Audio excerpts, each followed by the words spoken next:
آپ ذرا تصور کریں کہ خدا نخواستہ کسی گھر میں کچھ ایسا سین ہو کہ بچہ بیٹھا ہو اور اس کو کوئی سنبھالنے والا نہ ہو، اور اسے کوئی آ کے بتائے کہ نہیں تم اکیلے نہیں ہو، تم اس معاشرے میں ہو جہاں پہ ہر محلہ ہر گھر جو ہے وہ تمہاری کفالت کرنے کے لیے تیار بیٹھا ہے، وہ اس بات کو سعادت سمجھ رہا ہے، وہ آقا کریم کی بات پہ عمل کرنے کے لیے تیار بیٹھے، وہ اس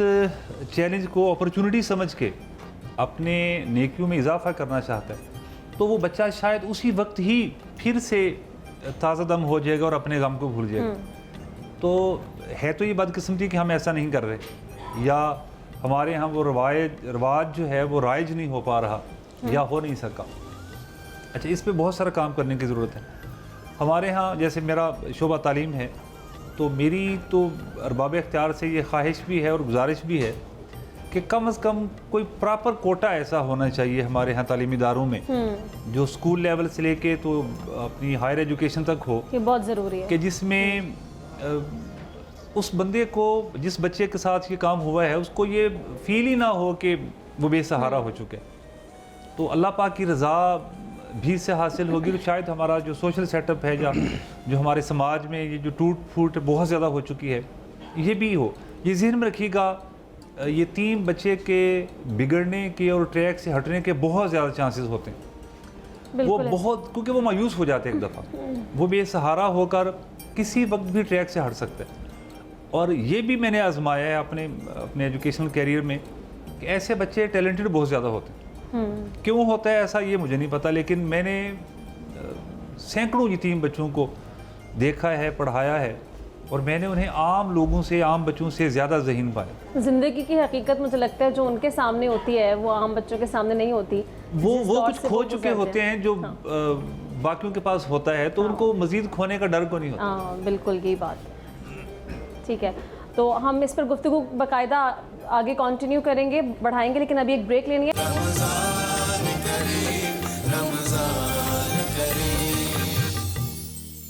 ویلکم بیک ناظرین۔ بریک پہ جانے سے قبل ہم نے قادری مسعود صاحب اور ان کے ہم نواز سے بہت اچھا کلام بھی سنا، ماشاءاللہ بڑا اچھا کلام آپ نے پڑھا۔ ناظرین ایک دفعہ پھر اپنے موضوع کی طرف آتے ہیں، گفتگو وہیں سے کنٹینیو کرتے ہیں۔ تو سہیل صاحب آپ کو ایک بار پھر شامل گفتگو کرتے ہیں، آغاز آپ سے دوبارہ کر لیتے ہیں۔ آپ نے بڑا اچھا ایکسپلین کیا کہ ہمیں معاشرتی طور پر کیا اقدامات اٹھانے چاہیے، اور تعلیمی جو انتظامی عہدیداران ہیں ان کو اس میں کیا اقدامات اٹھانے چاہیے۔ ایک حصہ جو میں نے آپ سے سوال کیا تھا اس کا یہ بھی تھا کہ موت کی حقیقت بیان کر دیجیے کہ وہ کیا ہے، ذرا اس پہ اگر آپ روشنی ڈال دیں۔ موت تو ابھی تک دنیا میں کوئی کونا ایسا نہیں یاد کیا جا سکا کہ جہاں پہ، اگر ہم سب جو یہاں بیٹھے ہیں، اگر ابھی اناؤنسمنٹ ہو جائے نا کہ دنیا میں ایک ایسا کارنر بن چکا ہے جہاں پہ موت نہیں ہوگی، تو ہم سب بھاگنا شروع کر دیں، اور بہت سارے لوگ رستے میں بھگدڑ سے ہی مر جائیں، مطلب وہاں پہنچنے سے پہلے مر جائیں۔ اتنی ترقی کے باوجود بھی کوئی شہر ایسا نہیں ہے جہاں پہ قبرستان نہ ہو، تو یہ تو برحق ہے۔ اب مجھے یا آپ کو، ہم سب کو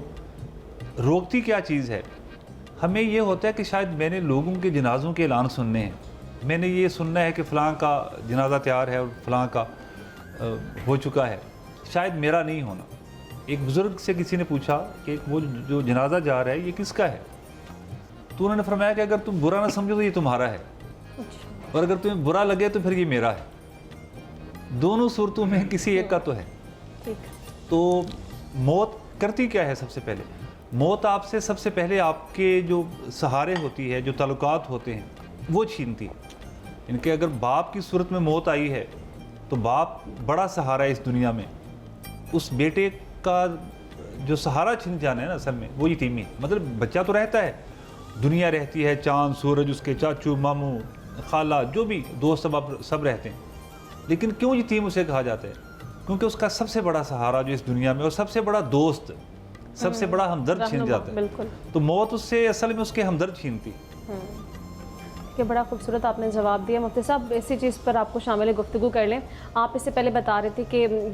یتیموں کا جو رتبہ بتایا گیا، خود نبی کریم صلی اللہ علیہ وآلہ وسلم نے عملاً بتا دیا کہ کس طرح سلوک کرنا چاہیے۔ آپ یہ بتا دیں کہ ہمارے ہاں کیا وہ جو لوگ جو کہ ایک خاص عمر میں پہنچ کے یتیم ہوتے ہیں، کچھ بڑی عمر کے لوگ، کیا ان کے ساتھ بھی وہی سلوک روا رکھنا چاہیے؟ کوئی خاص ایج فیکٹر ہے کہ جن کی کفالت فرض ہو جاتی ہے؟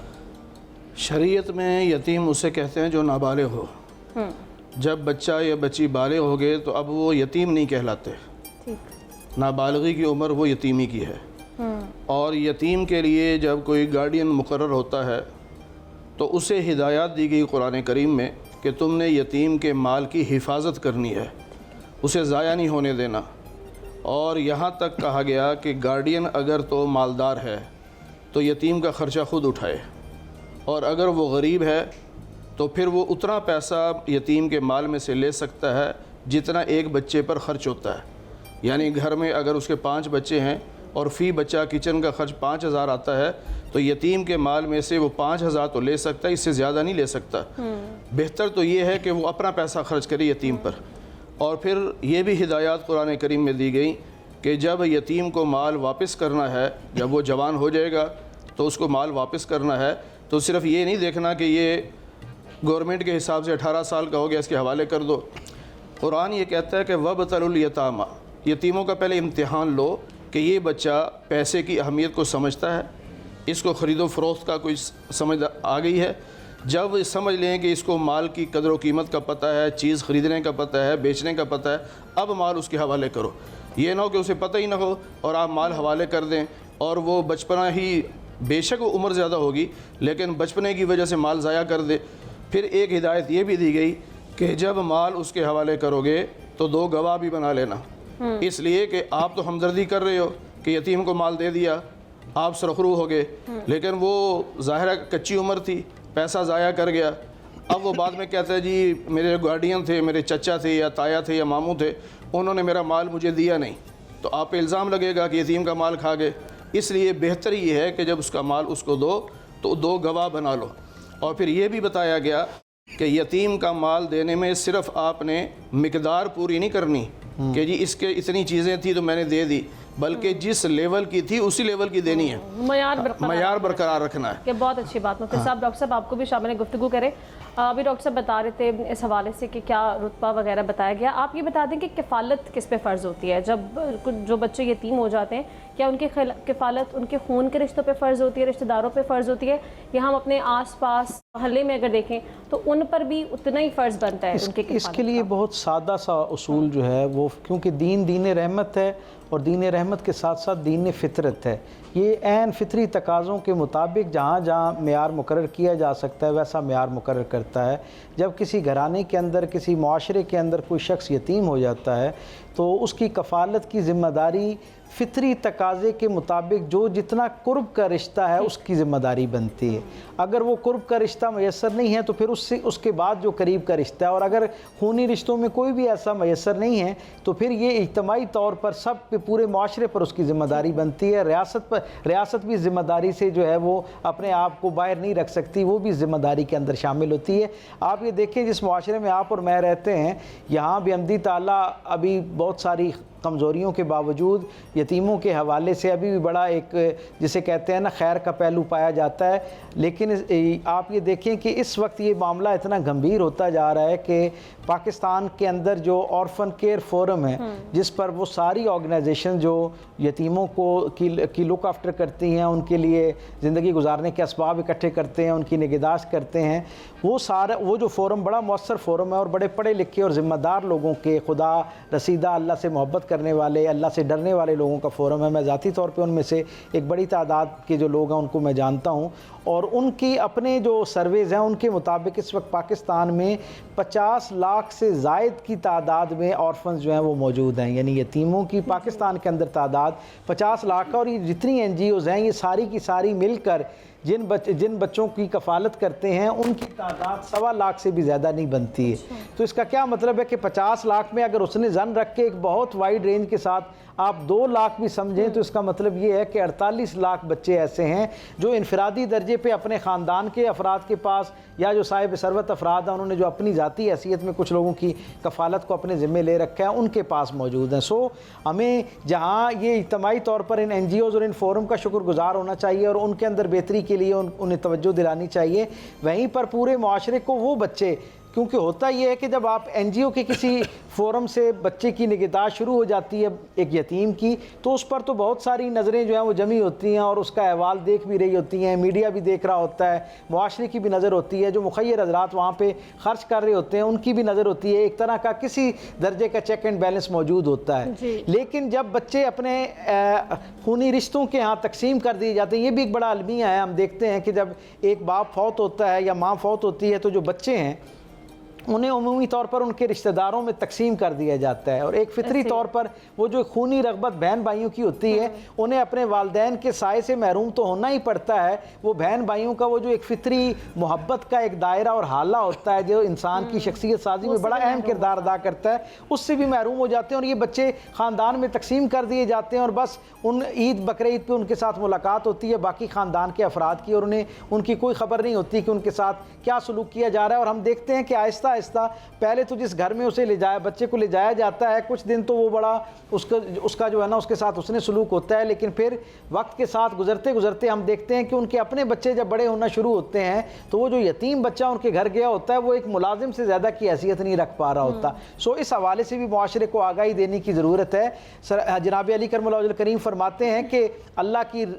رحمت والے جو فرشتے ہیں جب وہ کسی بستی کی طرف روانہ ہوتے ہیں اور بستی میں آنے کے بعد لوگوں کے دروازوں پر دستک دینے کو ہوتے ہیں کہ ان کا ایک گروہ آسمان کے اوپر سے دیکھتا ہے کہ اس بستی کے اندر کوئی ایسا گھر تو موجود نہیں جہاں پر یتیم کے ساتھ جو ہے وہ زیادتی ہو رہی ہے۔ اگر یتیم کے ساتھ زیادتی ہو رہی ہو کسی ایک گھر کے اندر تو اس بستی کے سارے گھروں کے دروازوں پر موجود رحمت کے فرشتوں کو وہ آواز دیتے ہیں اور کہتے ہیں کہ یہ بستی جو ہے یہ اللہ کے ناپسندیدہ لوگوں کی بستی بن چکی ہے۔ کیوں کہ یہاں پر ایک گھر ایسا ہے جہاں پر یتیم کے ساتھ اس نے سلوک نہیں کیا جاتا، اس کے ساتھ زیادتی ہوتی ہے۔ یہ نہ ہو کہ ہم ان کی لیے رحمت بن کر آئے ہوں اور اللہ کا جلال جو ہے وہ ہمیں بھی آ گھیرے، اور جب وہ واپس پلٹتے ہیں تو راستے میں جو برکت کے فرشتے ان کو ملتے ہیں وہ ان کو بھی اپنے ساتھ واپس لے جاتے ہیں۔ تو اس سے اندازہ لگائیے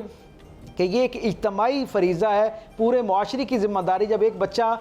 اپنے والدین کے سائے سے محروم ہوتا ہے ظاہری طور پر ہمیں لگتا ہے کہ اس کا امتحان شروع ہو گیا ہے، لیکن حقیقت میں اگر دیکھا جائے تو جتنے اس کے قرب کے رشتے ہیں ان سب کا امتحان بھی شروع ہو رہا ہوتا ہے، اور کسی درجے پہ جو پورا معاشرہ ہے وہ جو پوری معاشرت ہے اس سب کا بھی امتحان شروع ہو جاتا ہے۔ ہمیں صرف اس پر اظہار افسوس کر کے اور مصنوعی الفاظ کے ساتھ روایتی الفاظ کے ساتھ صرف اس کی حوصلہ افزائی نہیں کرنی چاہیے، بلکہ عملی طور پر بہترین جو حوصلہ افزائی ہے نا یا اس دکھ میں اس کا مداوع جو ہے کرنے کی صورت یہ ہو سکتی ہے کہ اس بچے کو یتیمی کا احساس کم سے کم ہونے دیا جائے، اس کے گرد و پیش میں بھی وہ ساری نعمتیں وہ ساری سہولتیں اس کے لیے رکھی جائیں اس انداز کے ساتھ کہ جیسے ہم اپنے بچوں کے لیے خوشیوں کا اہتمام کرتے ہیں، بالخصوص جیسے اب رمضان کے بعد عید آنے والی ہے تو اپنے گرد و پیش میں مجھے نہیں ایسے اندازہ ہوتا کہ میرے گرد و پیش میں کوئی آدمی بھی ایسا ہے، خواہ وہ بہت امیر ہو خواہ وہ بہت متوسط طبقے کا یا انتہائی نچلے غربت کے درجے کا ہو، کوئی بندہ شاید ہی ایسا ہو جس کے خاندان میں کوئی 1 2 4 بچے یتیم نہ موجود ہوں یا اس کے محلے میں اس کے گرد و پیش میں موجود نہ ہوں۔ تو ہمیں اس رمضان المبارک کی جو بقیہ دن ہیں ان میں بالاہتمام جہاں ہم اپنے بچوں کے لیے خریداری کرنے کے لیے جائیں، جہاں ہم اپنے پیاروں کو خوش کرنے کے لیے ان کے لیے عید کا اور عیدی کا اہتمام کریں، وہاں پر اپنے گرد و پیش میں وہ بچے جو والدین کے سائے سے محروم ہیں ان کے لیے بھی اس خوشی کا اہتمام کیا جائے تو یقین مانیں ان کی خوشی تو دوبالا ہوگی، آپ کے لیے اللہ کی رحمت کا ذریعہ بھی یہ خوشی بنے گی اور آپ کی خوشی کو دوبالا کرنے کا بھی ذریعہ بنے گی۔ اور بہت اہم بات کہ اس طرح کے عمل سے آپ اپنے اور اپنے بچوں کی خوشیوں کی حفاظت کا ذریعہ بھی پیدا کر سکتے ہیں، اور اپنے بچوں کے لیے بھی آپ ایک مشعل راہ بن رہے ہیں، کریکٹر بلڈنگ میں ان کے اضافہ ہو رہا ہے۔ اپنے بچوں کے ہاتھ سے ان کو یہ تحائف دلوائیے کہ وہ بطور دوست ان تک یہ تحائف پہنچائیں تاکہ ان کی مزاج میں بھی یہ جو گرد و پیش میں محروم طبقات ہیں ان کی جو ہے نا وہ مدد کرنے کا جذبہ پیدا ہو سکے، یعنی مالی طور پہ نہیں جذباتی طور پہ بھی ان کے لیے مدد کا سامان پیدا کرنا ہے۔ ابھی ایک بریک لینی ہے، بریک کے بعد جب واپس آئیں گے تو مزید بھی اس موضوع پر بات کریں گے۔